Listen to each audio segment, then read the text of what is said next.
Are you running down a dream? Yes, I am. Can you check to see if the motor's moving around? Like the motor mount's broken or anything?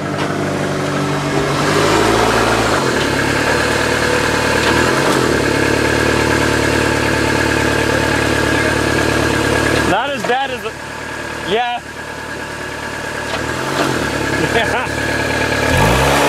I'm surprised because I undid. Here's what I did. The reason why I started this car is because I undid the O2 sensors.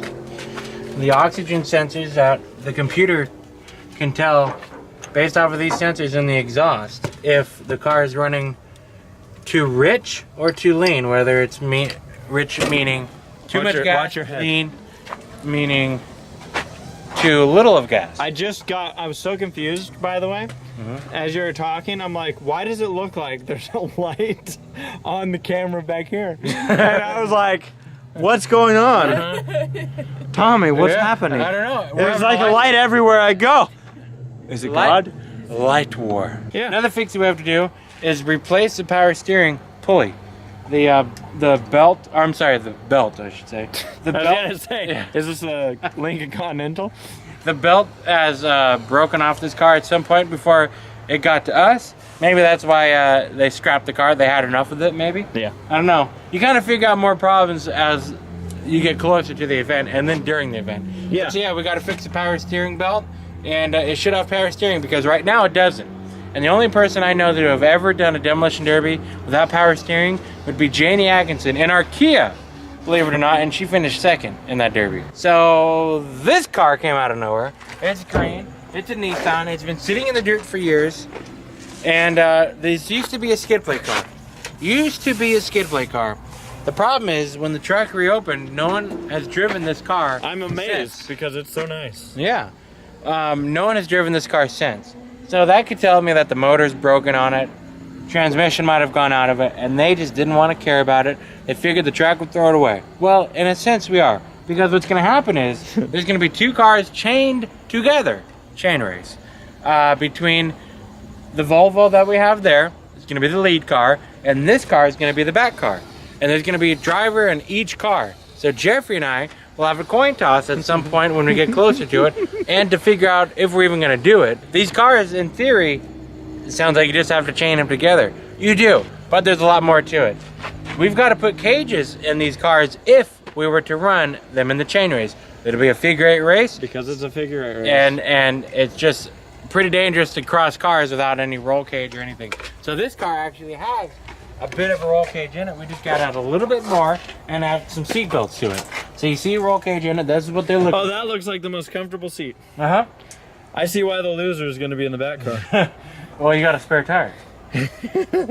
And a couple of bumpers. So we've got to replicate something close to this or as sturdy as it to be able to take a beating out there in the event. Which leads us to that Volvo. Because that car, all it ever did before the auto soccer game, we just took the glass out of it. That's it. That's as far as that car has been stripped. It's still got the carpet in it. It still has the seats inside of them. That car is the farthest from getting ready for this chain race. And the reason why you heard me say might run the chain race is because we've got to figure out how it's all going to play out as far as pain, because this is going to be $100 or more in material to put into that car. And we do love to go out there and have fun, but it can't be a car that potentially might just go one race and be done. That's Shayla. And she had the idea. I told her that she and Jeffrey should go running in the chain race until she said their biggest fear is to roll over. And I told her, okay, you're not doing it. Because you can never guess in the chain race or a train race. I would almost hope, without putting anyone in direct danger, of course, that whoever's driving the lead car tries to roll over the guy in the chain car. Absolutely. So just know, if I'm back there, I'm expecting the worst. And so would I. I would totally. You know what's good is if Jeffrey's the lead car, and I'd hope he'd do the same for me, the car in the back cannot run. It's got no running engine. All it's got is a steering wheel and a brake pedal. I hope Jeffrey doesn't expect me to ever hit the brake pedal. If Jeffrey needs to stop in a hurry, I'm just going to go, okay. For the record, Oh, man. I was gonna say the same thing. Yep. There's a brake pedal in these cars I don't expect to use. And hopefully he expects us to get turned by the back car, because I'm gonna turn into people as we're out there. I'll try to take the back car out next to me. I gotta take out the spring spacers under here because A, Tech doesn't want to see it, and B, I kind of think that's what's taking me out when I pull onto the track. Twice now that's happened, and I figure I can control the car enough to not spin it out going on track. I never had a car do this, and the problem is the spring spacer has been picking up the spring, putting more weight on the spring, making them tighter. And what that does is it doesn't allow the rear end to settle and squat like you would naturally want it to. We're just gonna, for fun, see if there's even a motor in this thing. Put this up on that trunk right there. Let me do that right there. Right there, you agree? And it needs seatbelts too. This car's screwed up. Imagine that's why they probably don't drive it ever anymore. Yeah, well, whoever owned this car, I hope they drove it like this. All right, so what are you looking at? I'm looking to see the suspension damage. And there's gotta be something bent up here. Could be the driver's bent. Driver could Maybe be you're bent. bent. Oh, I'll bend you. Ooh, we're getting dirty. Nothing that comes out and bites me in the ass. The wheel was wobbling, babe. I think the wheel itself is bent. Look at it right here. It like goes in. Let's say get the jack out and we can roll it. Oh, well, I'll just run it until it falls apart. No. Yeah.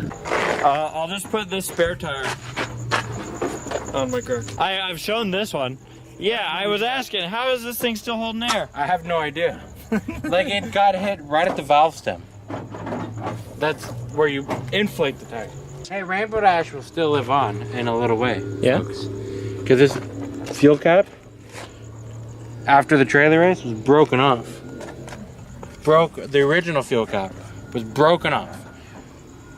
So, before Rainbow Dash it got scrapped, I pulled the fuel cap off of it and put it on this car. Rainbow Dash. That's what it's amounted to. Rainbow Dash, right here. That's friendship of magic right there. Like you were gonna work on your car, so I get them all tight and neat in there, and then you guys come work on your car. You break your rules. I know, we do have a rule that we don't work on our stuff, Tommy, until like the night before. He tells me you gotta work 4 o'clock in the morning the night before, otherwise it don't work. Look at this, Mike. You ever seen one of these? He brought a gun to the racetrack. Yeah, it's a Spray paint gun? no. Doesn't it cut the labels? No, it's a spray paint gun. Oh, spray paint gun. Oh, that was I stupid. So, Mike, are you going to do the chain race? No, but I'm gonna put together a train race for the girls that are gonna come out there and wrap their chain right around you. I guess so. I guess so. This is the moment that we've all been waiting for, ladies and gentlemen. Folks, I bought a $2 gun. It's not even legal in the state of California. I'm gonna load it right now. Don't tell anybody. Wow. Look at that. This is like an infomercial. No more cramped fingers. Yeah. Fix up all your collision. You know this guy's going to show up tomorrow and go, who the hell has been messing with my car? Yeah. We have it on video. It wasn't me. I can fix anything for $2. Have a cracked front bumper. Used to be black. Turned in silver. Wow. I It can blends fix it. right in. Look at the old bumper. It's got cracked paint. It's got silver. Look at the new and improved bumper with the $2 can gun. Exclusively available at Harbor Freight Tools, where everything's made in China. Before, after. Are you following me, cameraman? Wow.